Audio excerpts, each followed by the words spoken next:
Yo, what's up guys? Welcome back to another reaction video. And today we're going to be reacting to the rules of ice hockey. Now I'm working my way through the American sports. I'm still going to mainly react to American football as it is, because I'm still learning that sport really. I'm still finding new things about it and I'm just enjoying it. I watched a fight compilation video of basically it was just of American sports. And it just sort of made me want to react to all the other ones because it's just like they're all just crazy and manic in their own ways and it just looks insane to watch. So this is just a sort of intro video to ice hockey. I don't know the rules at all. I don't know why they're allowed to fight, and I think it would be cool to learn. But yeah, I hope you guys enjoy. If you want me to react to the new sports, I'll probably react to them in due course. But I want to see a bit more of ice hockey, and obviously still stick to American football. But yeah, cheers for the support. It's been insane. Genuinely, it's been mental, and I keep saying this, but it's just crazy that you guys keep watching these videos. Yeah, let's hopefully keep it up. This is a short video, so sorry for that, but it's just something. I think it's an extra for Saturday. I think I'm uploading this on Saturday.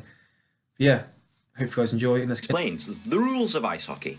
The object of the game is for your team to score more goals than the opposing team. Yep. To score a goal, a player must hit the puck, which is a 4-inch disc of rubber, completely across the goal line and into the goal. That makes sense. If the puck doesn't cross the line, it doesn't count. Is there like goal line technology? I'm guessing there is. The surface is 200 sure. feet by 85 feet in North America Oh, and it's 60 long. I meters didn't know it by was that 30 big. meters internationally. The game I thought they were starts with a tiny. face-off, where the puck is dropped between two opposing players at centre ice. A face-off is used to restart play and can happen at one of the 8 other face-off dots on the ice. Ice hockey is played with 2 teams of 20, with 6 players on the ice at any one time. They consist of 3 forwards, 2 defenders, and 1 goalie. Wait, On the ice. completely The game daydreamed starts there. with a face-off, where the puck is dropped between 2 opposing players at centre So ice. that's like the kick-off. A face-off is used to okay. restart play and can happen at one of the 8 other face-off dots Oh, on the okay. ice. Ice There's hockey only is a played certain with 2 point. teams of 20, with 6 players on the ice at any one time. They consist man. of 3 forwards, 2 defenders, and 1 goalie. So there must be a lot of substitutions through the game. How long? That's just gonna... There's an unlimited amount of substitutions in this game, and they can happen Oh. at any time. Is that in all sport? Is that in all American sports? Is there always unlimited? Because I know in basketball you can consistently like swap players out. In American football you can, and in ice hockey you obviously can. Can you do that in baseball as well? I'm guessing you can. The game is played in 3 20-minute periods for a total playing time of 60 minutes. High score at the end of Quite long. time wins. It sounds easy enough to understand, and it's the most simplistic way of looking at it, but ice hockey is filled with things that you can and cannot do.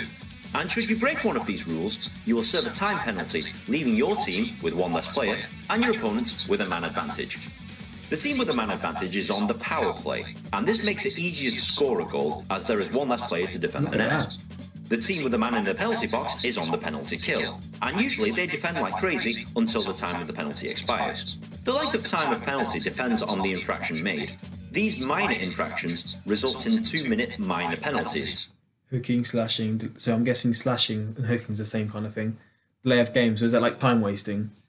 Interference, goaltender, interference, tripping, roughing.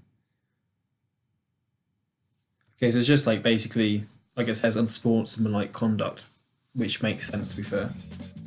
When a goal is scored by a team on the power play, the penalty time is cut short, and the player is let out of the penalty box. These Wait, so they're like major in a box? infractions result in 5-minute major penalties. Unlike minor penalties, a major penalty has to be served in full, even if the other team scores. And these misconduct infractions result in 10-minute misconduct penalties. As with a major penalty, the player has to serve the full 10 minutes in full, even if the other team scores. There is one other infraction, the game misconduct, which results in a player being ejected from the entire game. There's a few other rules you'll need to understand before going to a game. For example, penalty shots.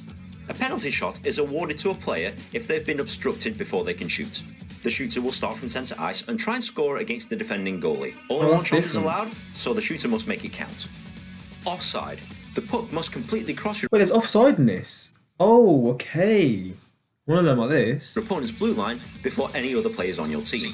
If a player crosses the blue line before the puck, it's offside and results in a face-off in your end of the ice. So it doesn't depend on the opposition team. It doesn't like depend on where their players are standing. It depends on you can only pass from that point onwards. This is to prevent you keeping players in front of the opposing goalie for the entire game. That's fair enough. Icing. Icing is where you shoot the puck across 2 red lines, the red centre line and your opponent's goal line. If you are caught icing, This will result in a face-off being taken at your end of the ice. This rule is to prevent teams from just dumping the puck and making it a boring game. Draw or tie. In international rules, if both teams at the end of 3 periods have the same amount of goals, the game is ended and it's awarded as a draw or a tie. Overtime. Oh, wow. In North American rules, if the game is tied after 3 periods, there is sudden death overtime period, meaning that if a goal is scored during this period, the game is over. Shootout. If this game is still tied after the overtime period, a shootout commences. Each team will have 3 shooters. The team with the best out of 3 shots will win the game. Shootouts are cool. If after 3 shooters the game is still tied, it moves to a sudden death shootout, meaning that the next goal, without reply, wins. That's a lot to take in, but as you watch or play ice hockey, the rules will become second nature. Enjoy ice hockey. I was more thinking this is going to be NHL, but still, this gives me a brief sort of explanation of what the sport's like. It didn't say anything about fighting. Is fighting only allowed in the NHL, not in the rest of hockey?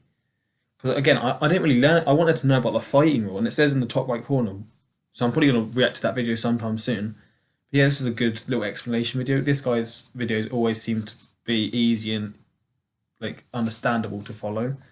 But yeah, I hope you guys enjoyed. If you want me to react to more ice hockey, just comment some videos you want me to watch. And yeah, I'll see you guys next time. Peace.